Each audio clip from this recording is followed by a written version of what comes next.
चिराग पासवान क्या मौसम को भांप चुके हैं या मोदी सरकार का आखिरी समय? अपने पिता से भी आगे निकल चुके हैं चिराग पासवान। चिराग पासवान के मिजाज को भांपने में फेल हो गए पीएम मोदी। राजनीतिक परिचर्चाओं के बीच इस समय पूरा देश का ध्यान चिराग पासवान पर टिका है, क्योंकि सबके दिमाग में बस एक ही सवाल चल रहा है कि आखिर ऐसा क्या हुआ कि आज मोदी सरकार पे इतने खफा चिराग पासवान हो गए।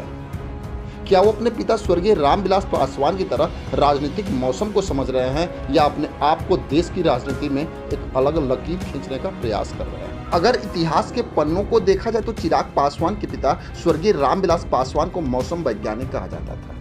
वो राजनीति के मौसम को इतनी बखूबी समझते थे कि सरकार बनने से पहले ही समझ जाते थे कि किसकी सरकार बनने वाली है। बताया तो यहाँ तक जाता कि 1999 में यही स्वर्गीय रामविलास पासवान ने अटल बिहारी वाजपेयी की सरकार बस एक वोटों से गिरा दी थी। वैसे तो लोकसभा चुनाव में भी चिराग पासवान ने एक इंटरव्यू में कहा था कि अगर हमारे पिता को मौसम वैज्ञानिक कहा जाता है तो मैं उनका बेटा हूँ, उनके गुण जरूर हमारे अंदर कुछ आए होंगे। राजनीतिक घटनाक्रम को देखें तो जिस तरह से मोदी सरकार राहुल गांधी की वजह से बैकफुट पे आ गई है, उससे भी चिराग पासवान अब सोचने पे मजबूर हो गए, क्योंकि लोकसभा चुनाव में जिस तरह से संविधान का मामला विपक्ष ने उठाया, वो चिराग पासवान को एक बार फिर से सोचने पे मजबूर कर दिया।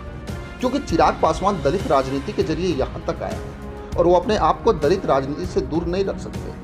वो समझ रहे हैं कि राहुल गांधी जिस तरह से दलित और शोषितों की आवाज उठा रहे हैं, वो कहीं मोदी भक्ति में इसमें पीछे ना रह जाए और उनका बेस उठी उनके पास से खिसक ना जाए और कहीं के ना रह जाए। वैसे भी इस समय जिस तरह भाजपा के चाणक अमित शाह उनके चाचा पशुपति पारस पे मेहरबान है, वो भी चिराग पासवान को असहज कर रहा है।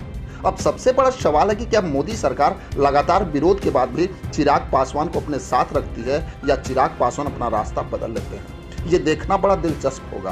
खैर, इसमें आपकी क्या राय है, हमें कमेंट बॉक्स में जरूर लिखेंगे। बस आज के लिए इतना ही, फिर मिलेंगे। जय हिंद।